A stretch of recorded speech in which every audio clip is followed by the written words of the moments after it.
Next Gen Economy Podcast, Accelerating Breakthroughs. This podcast is brought to you by EXO Economy, transforming the world economy for a better future.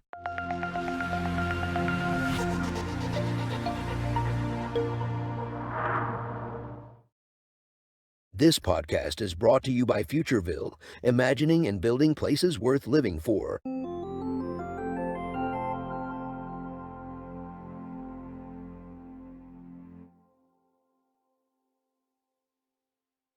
Hi, this is Angela Fay. I am super excited to introduce you to Luke Holman, CEO of First Root. We are both part of a community growing to 17,000 coaches, consultants, CEOs called the Open EXO Community, transforming the world for a better future. We met as part of a pitch event. 7 entrepreneurs were pitching a new business idea. Behind that initiative was First Root, a participatory investing experience where everybody that participated in judging or ranking or supporting these pitches got some digital currency. We got to vote with money, and the people who got the most investment from the initial pitch won a much bigger prize, and that was the group that got ongoing support from the community. It was such an exciting process that I had to learn more. So I gave Luke a call. We've started chatting. I have found out way more about First Root. But before we get into First Root specifically, Luke, geez, you're an author of 4 books. You have an amazing past. Can you just share a little bit about your entrepreneurial journey? Thank you so much for having me, Angela. And it is an honor to be associated with the EXO and Open EXO community. There's so many good people and they're doing, such interesting work. So my entrepreneurial journey was a little bit of an accident. I was working for an Israeli security firm, Aladdin Knowledge Systems, way back in 2001 and 2002.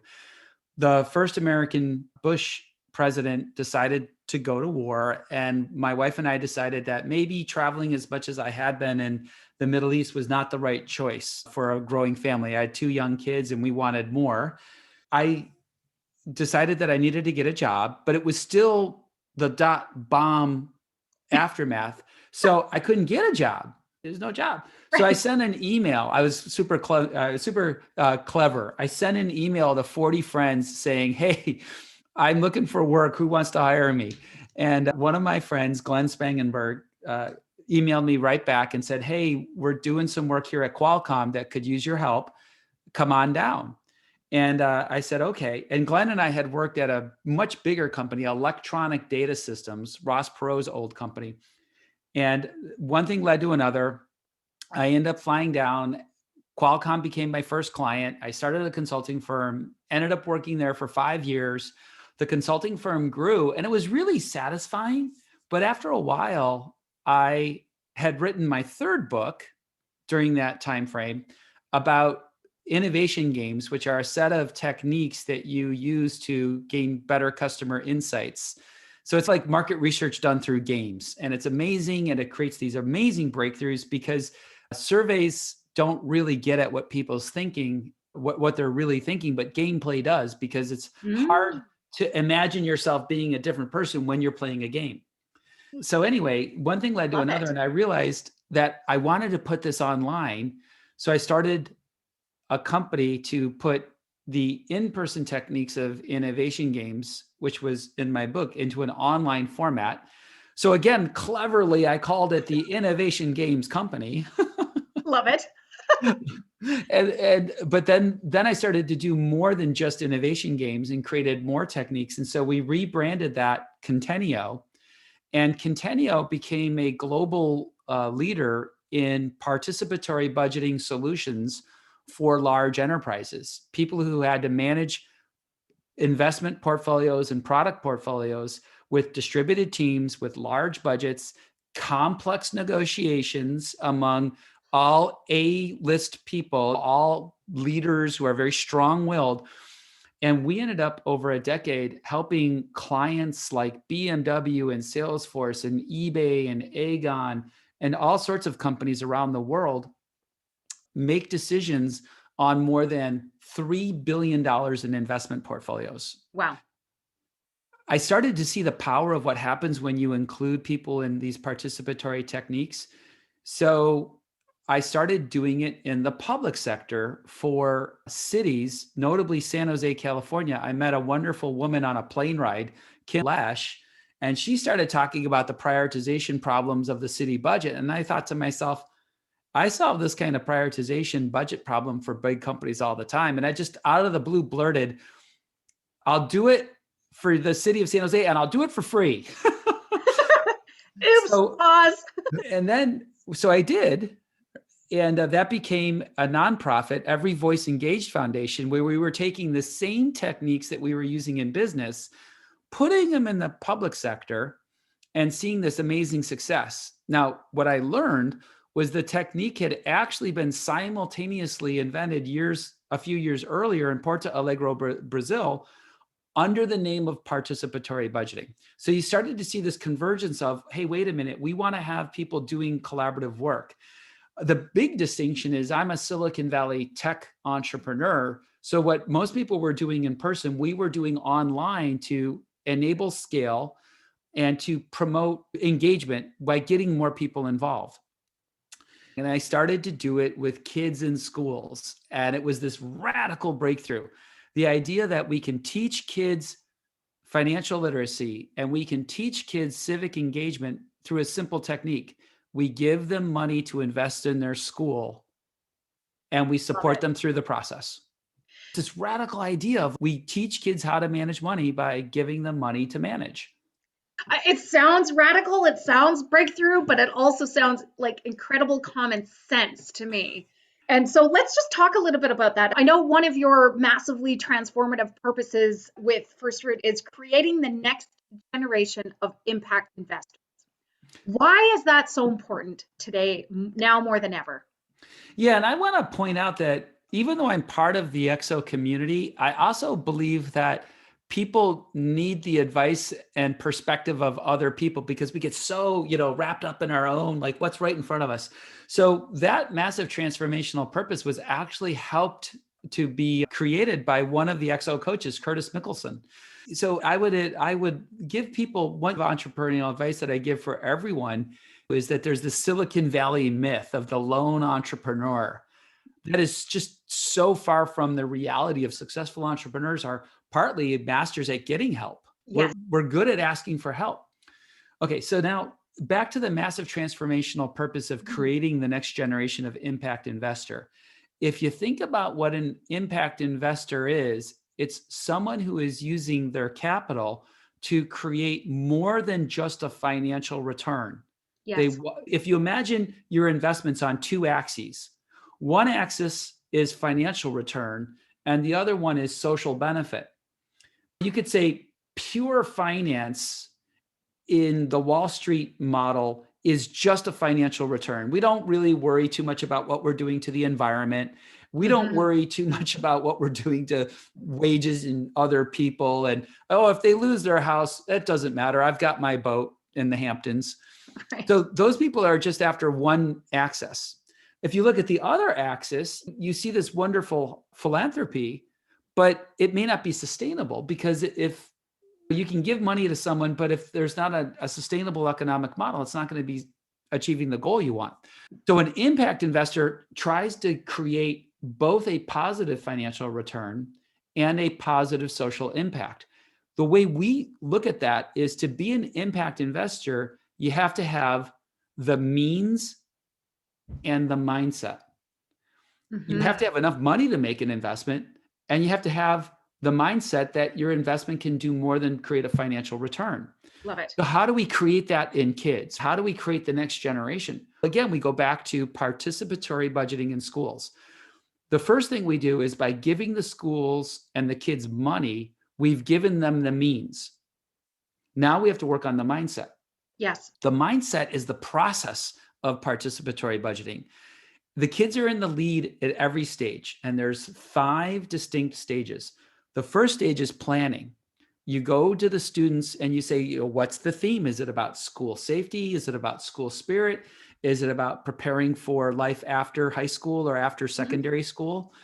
Some kids go to university. Some kids take a vocational trade. These are all fine.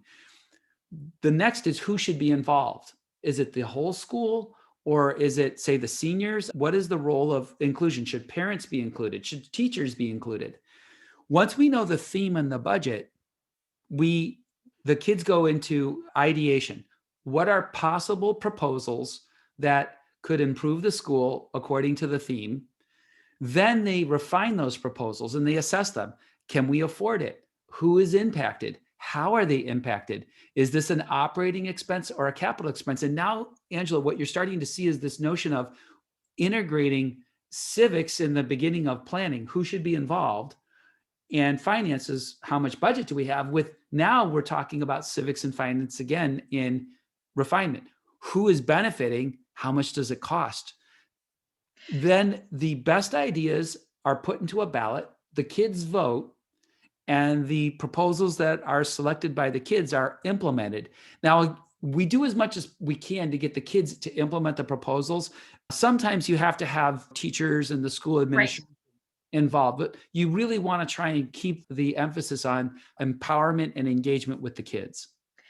So before I have a few specific questions about that, but I want to say participatory budgeting really is the essence of what we're talking about. Luke, what does participatory budgeting disrupt? What is the other that we're evolving past? Yeah, and we like to frame it this way. As a software person, software has an opinion, right? It has a bias, it has an opinion. In the EXO community, we talk about one of the 10 attributes is algorithms. Well, we now know that algorithms done the right way can have a bias, and that bias can be positive or negative. So we like to say we have a positive bias, and the soul of our app is this process of participatory budgeting. And it does need to disrupt a few things. The first thing it disrupts is what the Agile community calls the hippo. And the hippo is the highest paid person's opinion, or the CEO's leader's opinion. So imagine, for example, and I'll give you a really concrete example. If you went to the principal of a school or the teachers of a school, the leaders of a school, and you said, what areas do we need to improve? Chances are they would choose things that would be associated with academics. Not a problem. We want to improve academics. What we find is a consistent theme in participatory budgeting when you ask the kids Is bathrooms. Okay, that's not what I was expecting. I know. It's not what anyone expects. I was expecting playgrounds, but okay. And who knew? And so then you scratch your head and you're like, why would the kids want to improve the bathroom? Let's start off with the very simple thing. The teachers and the principal don't go to the same bathroom that the kids go to. Right. So this is like this classic example that we see in business. The leaders do one thing, the workers have a different separation, no matter who the leaders and workers are. And the people who are closest to the lived experience are the people with the best ideas on how to improve it. I love that. The people with the most proximity to the lived experience have the most insight. Always, right? Yeah. Now, the other thing that you'll see is, and by the way, this is not to make the principal and the teachers sound like they're villains. The reality is they don't have that lived experience. And so the people are operating, I'm a big believer in assuming positive intent of an individual's behavior. There's not negative intent about the principal. They're just unaware.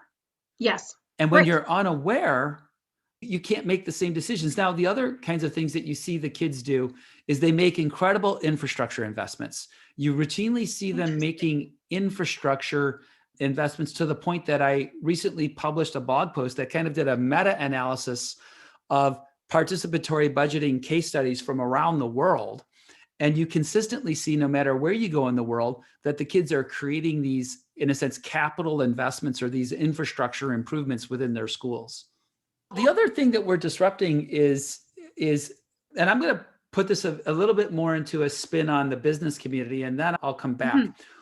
One of the things that happens in business is we set the strategy or we set the strategic plan, and then we communicate it, and we want to get people involved in executing. The traditional process in business is that the leaders get together, they set the budget, they set the intention, and then they go out and they justify why this happened, Yeah, what's going right. on. That process can take, despite what people say, they make a small decision that takes a long time to implement because people have questions. They want to know. If you can engage people in participatory budgeting up front, they've had the chance to answer those questions. They understand the results, even when the final results may not match what their preferences are. They've built the notion of the idea that they have not consensus, but consent. So going to the holacracy community, I've been listened to, I've been heard, I understand the reasons for the decisions. Now let's go execute. And what we consistently find in business is that we can shave 2 to 3 months of execution time, because that execution time is really communication of the decision.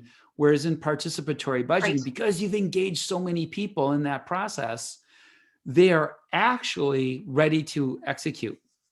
So Luke, just because we are talking about business and potentially government as far as using participatory budgeting, I just imagine stepping into the shoes of somebody listening who is in those roles, and just this idea that, oh my, if I let everybody participate in the budgeting process, this is going to take forever, or it's going to be hard, or I'm going to get a whole lot of naysayers. What's your actual experience in combating some of those fears? Yeah, well, there's some really interesting experiences on that. I bet. The first is that there are times where you really don't want every single person involved. And part of that is because some people in the corporation may not have the wisdom or the experience, or they may be biased without even understanding their own biases. For example, we had a requirement in our system that we called the Cisco requirement, because Cisco came to us and they said, look, the way our systems are connected, your systems in our back end, is that everyone signs in through single sign-on for security, which is great. However, we give our contractors single sign-on IDs, and we actually don't want our contractors involved in setting budget priorities. That's really not who we should be listening to. This is intended for our employees. So it's very natural for an organization, when they're about to embark on participatory budgeting, to make thoughtful choices about who really should be included. I think it's entirely reasonable to exclude your contractors. Now, not everyone does that. We have other clients at Continue who did include contractors. It's something that you want to be thoughtful about.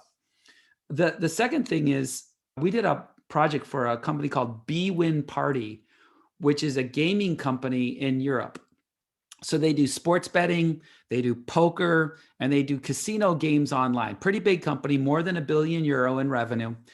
What we did with them is we had the leaders do one round of prioritization.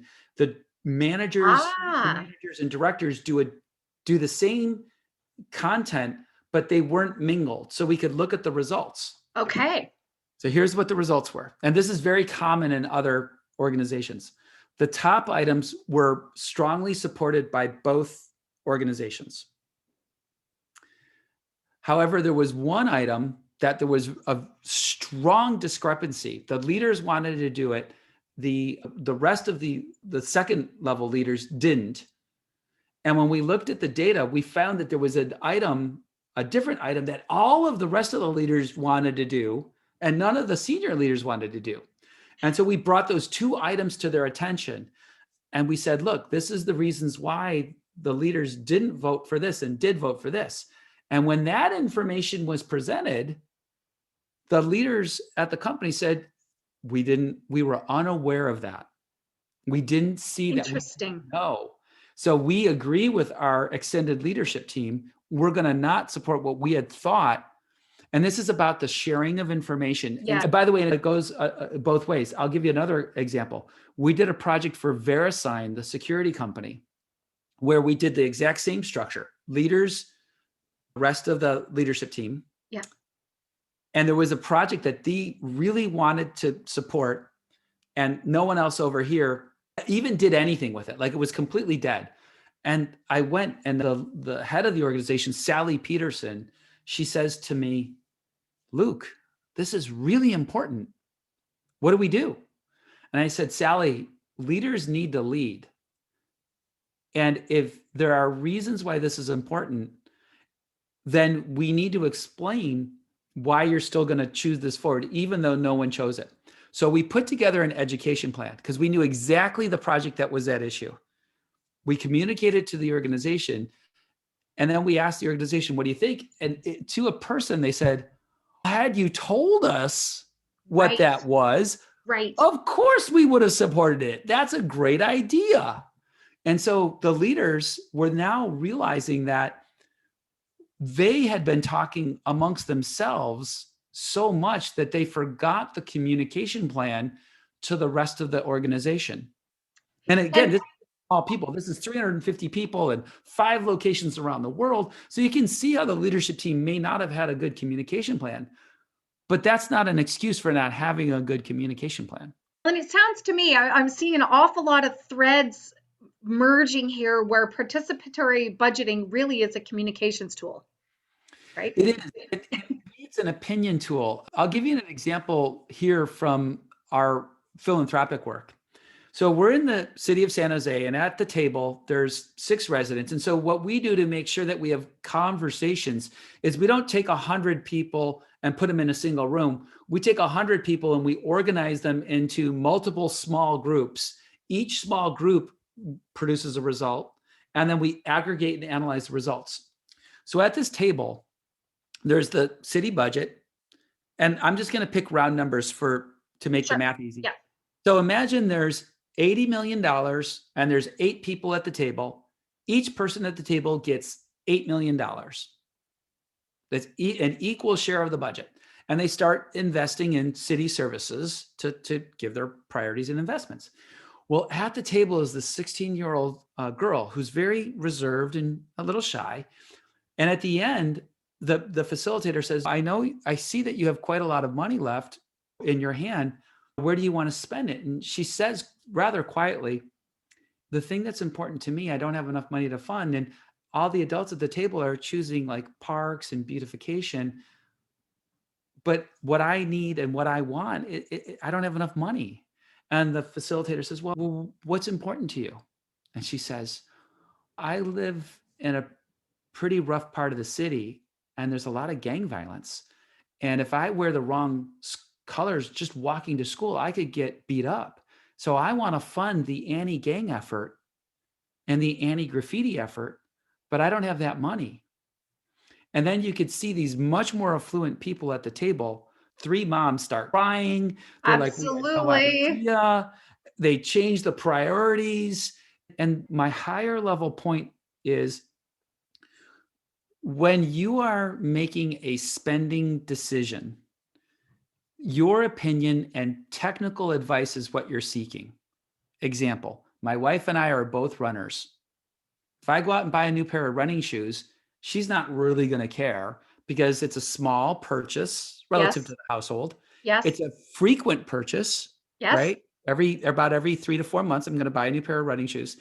And who cares what they look like?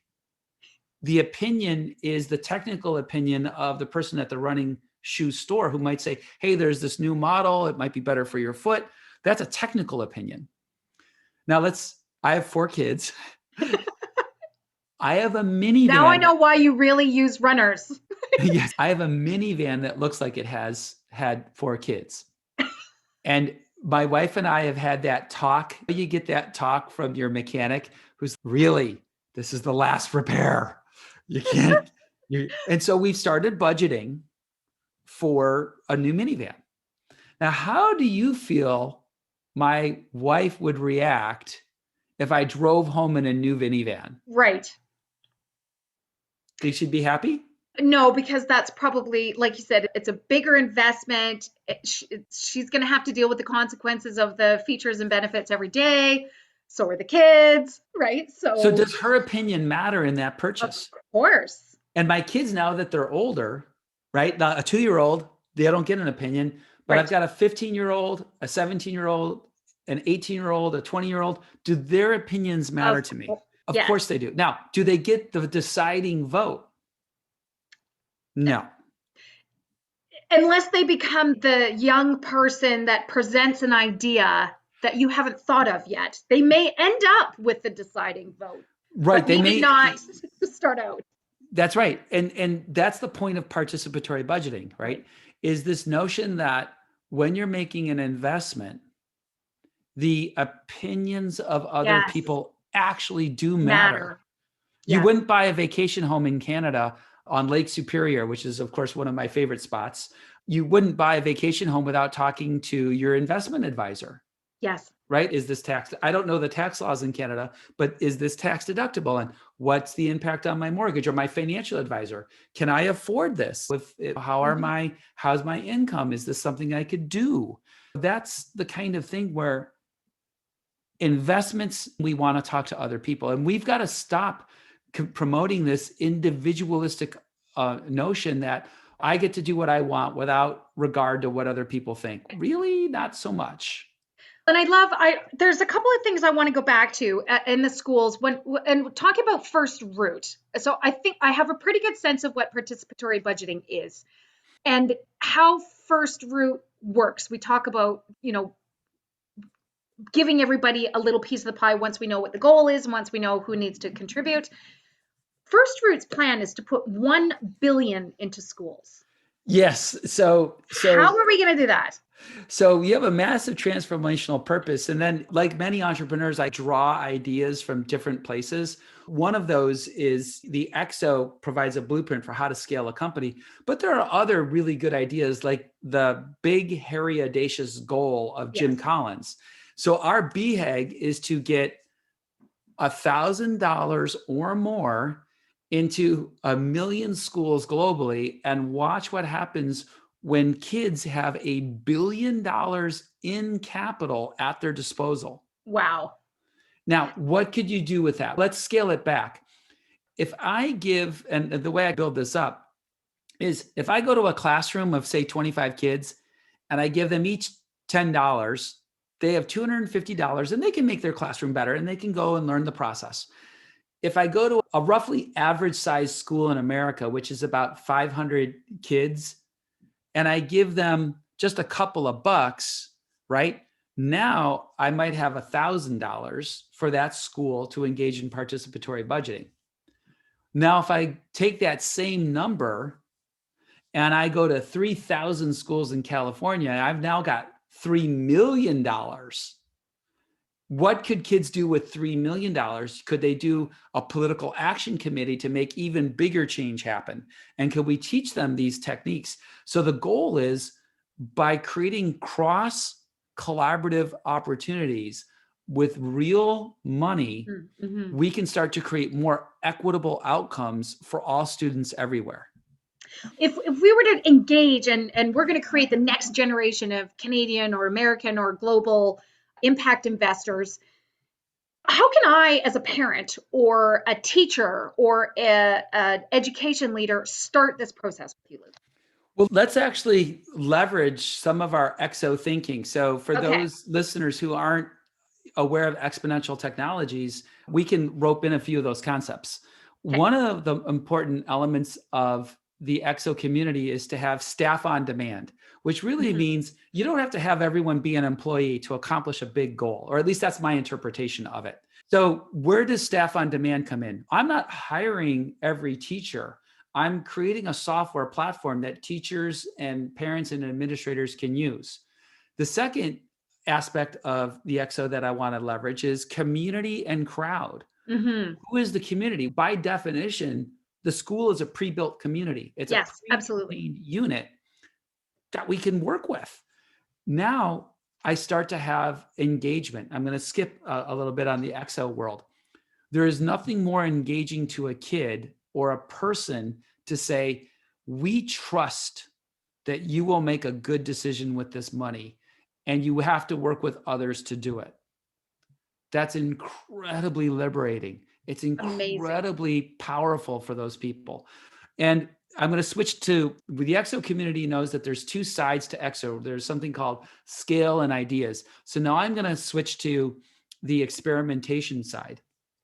One aspect of experimentation is if you're a parent, you balance two competing goals, which is I want to give my child the opportunity to succeed, and I want to make sure that failure doesn't permanently harm them.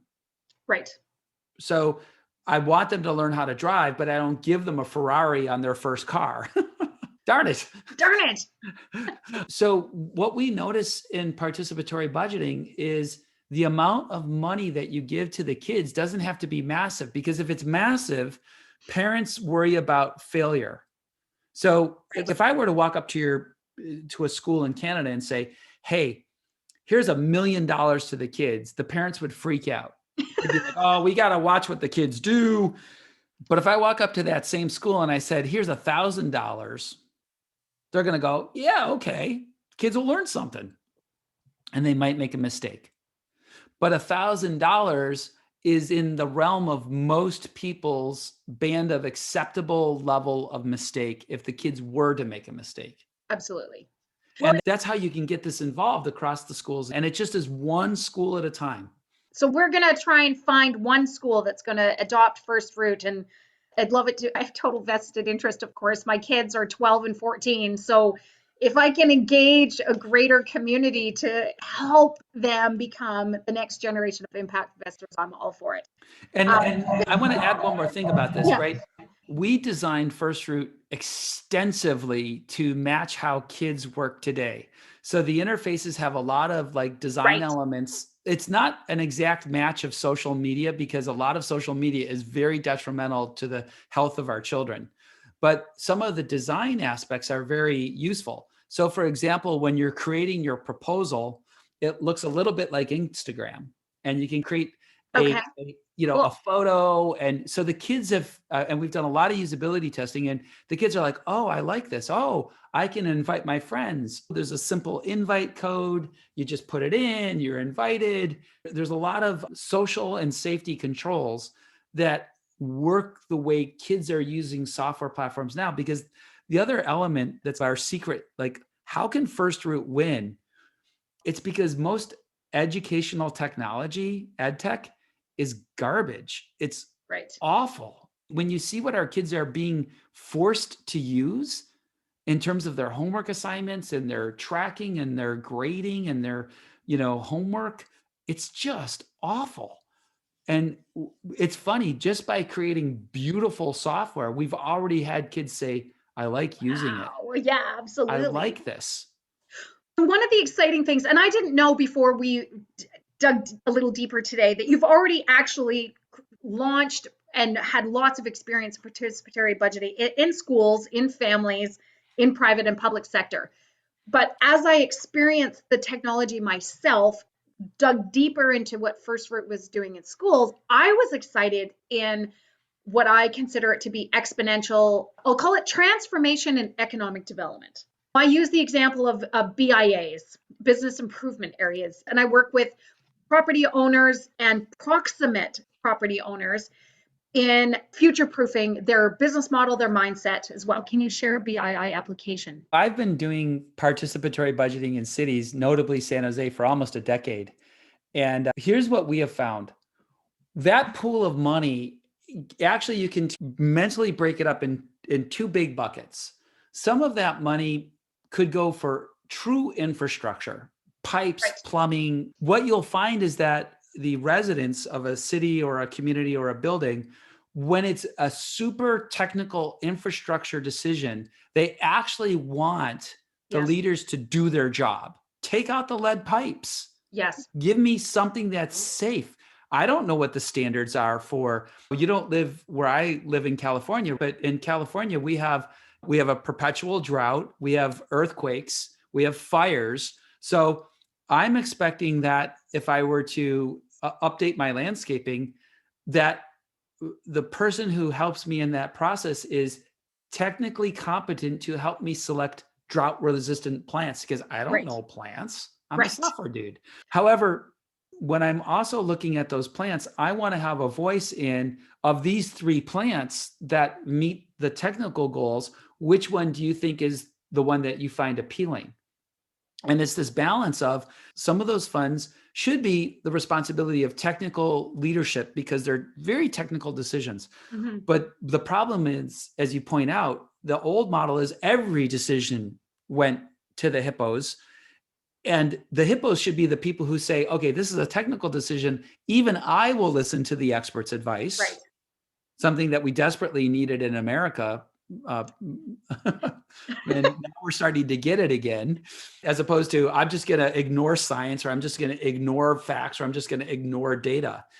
Then there's that second thing, which is who is the person who can best identify the problems that need to be solved? It's the people who are living in that community in the BIA. And I think that the work of participatory budgeting and the way that it can solve problems is a perfect fit for that situation. Absolutely.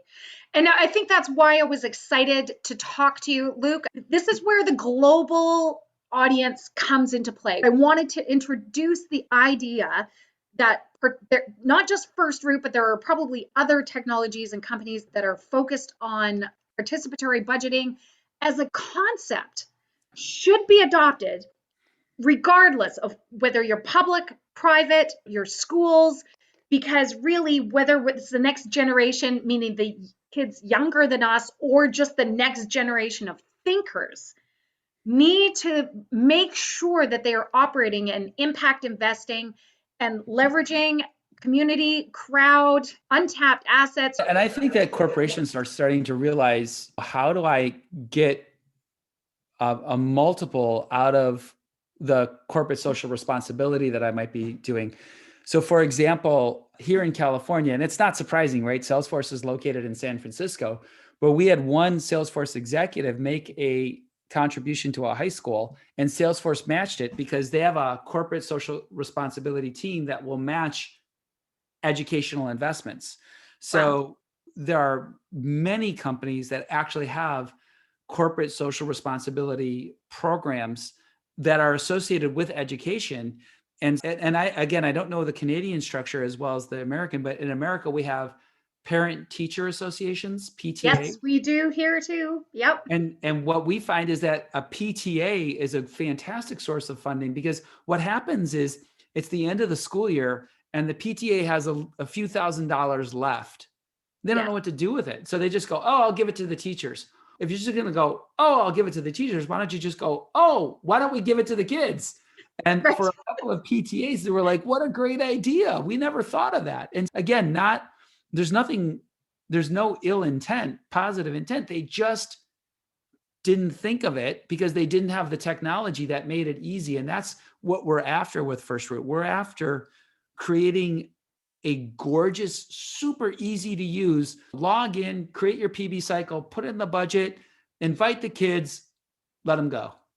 And I think you and I already spoke about overcoming the feeling of powerlessness and empowering them, even if whether they agree or not with the final spending decision, being active in the decision making and becoming aware of the concerns of other people, I think is absolutely one of the amazing shifts that we can make through this process. But that's also a lesson for the kids. Every company, every home, every business, every government, you have, these many ideas that are good and you have this much money.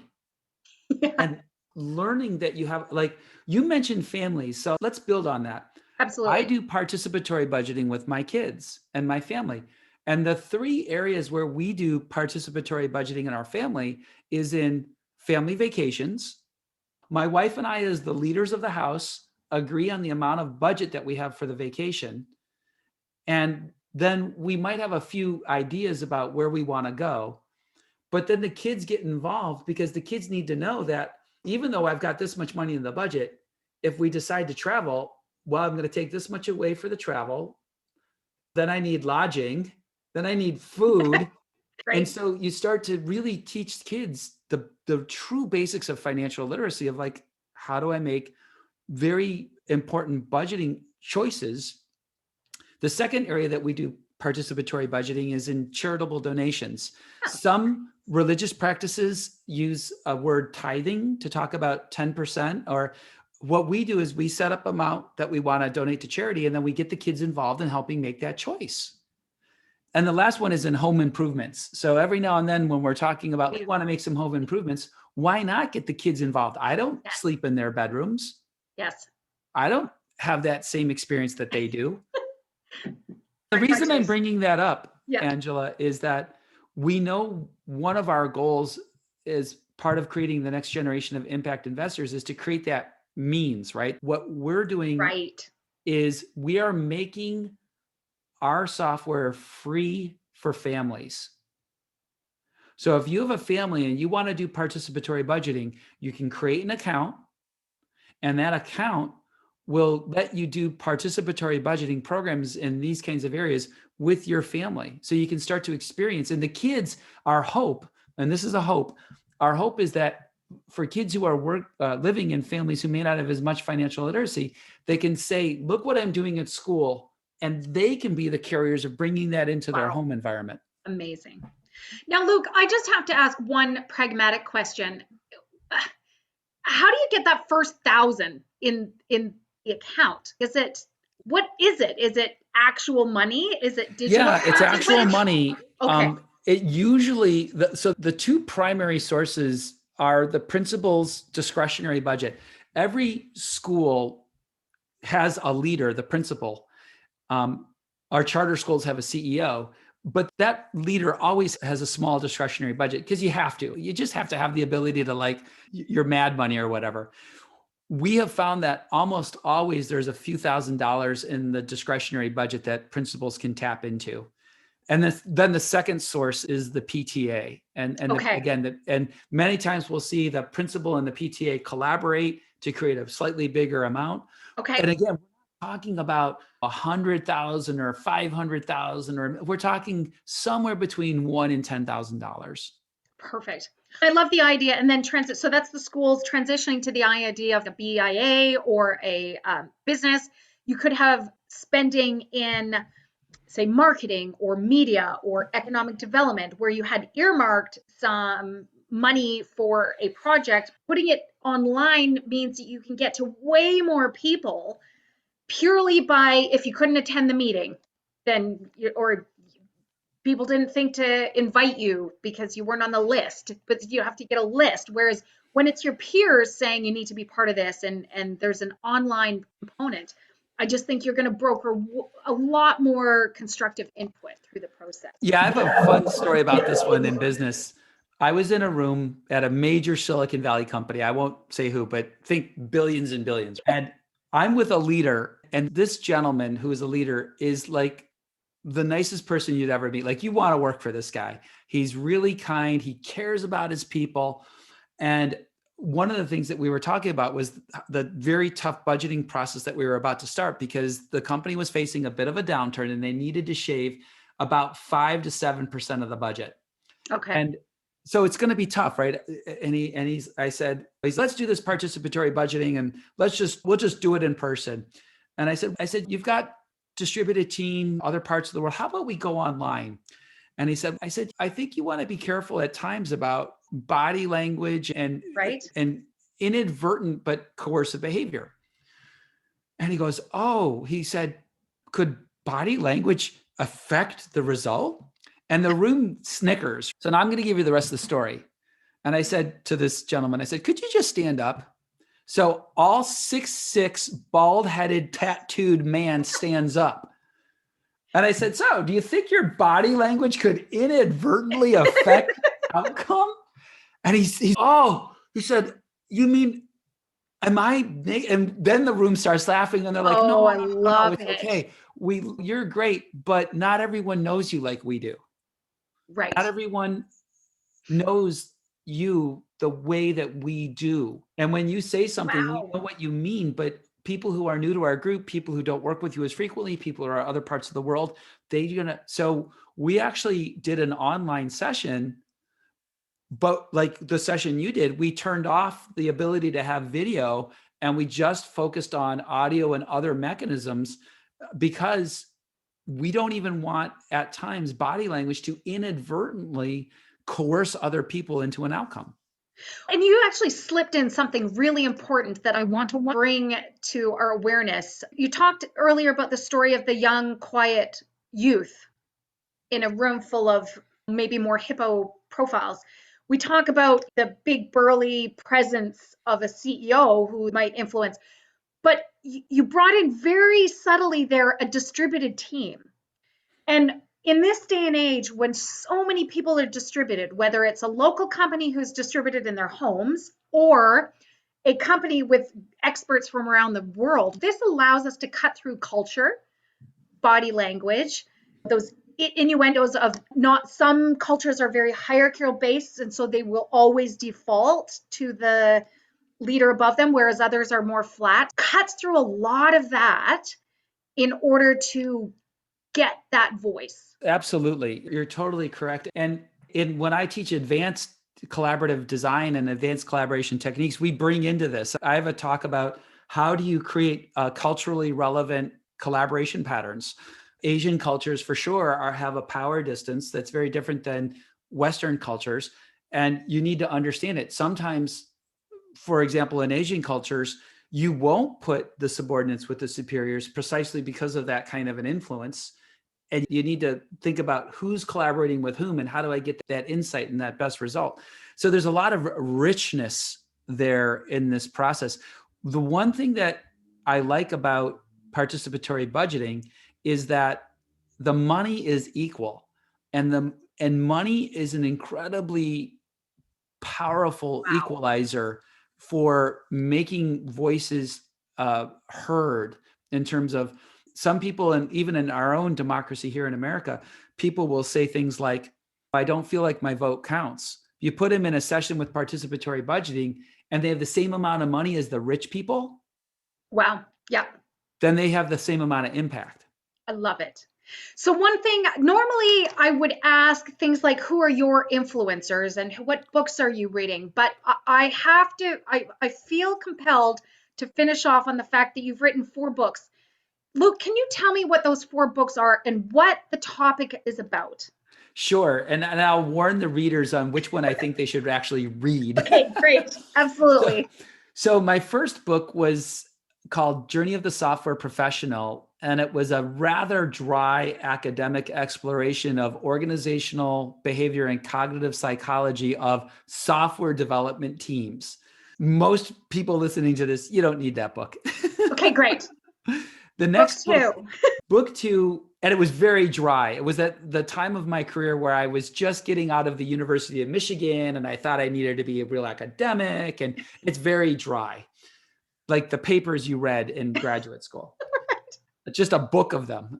The next book is Beyond Software Architecture. And what that does is it takes the notion of what software architecture is about and then adds all of the ideas that you need to create a working company or a working product, support APIs, all that stuff.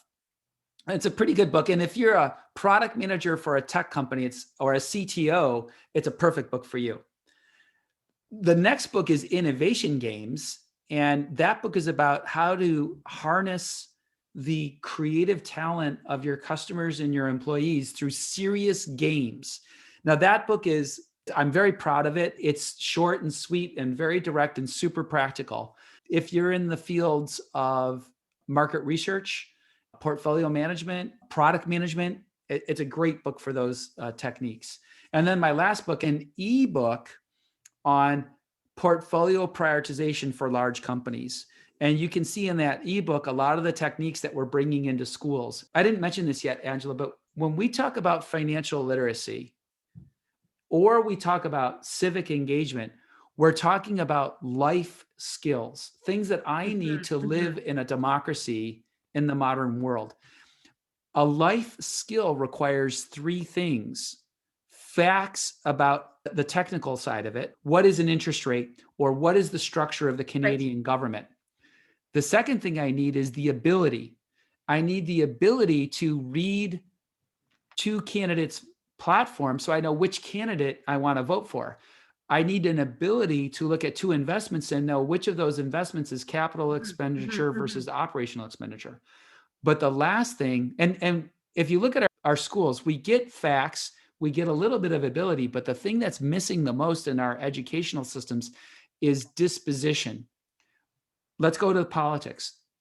Are you a little more conservative, or are you a little bit more liberal? or a little bit more libertarian. Those that your disposition is going to influence your vote. Let's go into financial matters. Are you a little bit more risk averse, or are you a little bit more risk tolerant? Again, that's going to affect how Right. you behave. And for life skills, we have to give our children experience in all three areas. And participatory budgeting does that. It gives you experience in all three areas to create a better outcome for our students. So I'm super excited. We are going to share Luke's fourth book via social link for all of you who've shared this whole entire journey with us about experiences and how you can adopt participatory budgeting in your own family and in your business. And of course, and I'd like to leave people with the idea that old school methodology is dead. Participatory budgeting is the way of the future. And was it your last book, Luke, that Guy Kawasaki wrote your forward with you? Guy Kawasaki actually wrote the foreword to Beyond Software Architecture. Okay.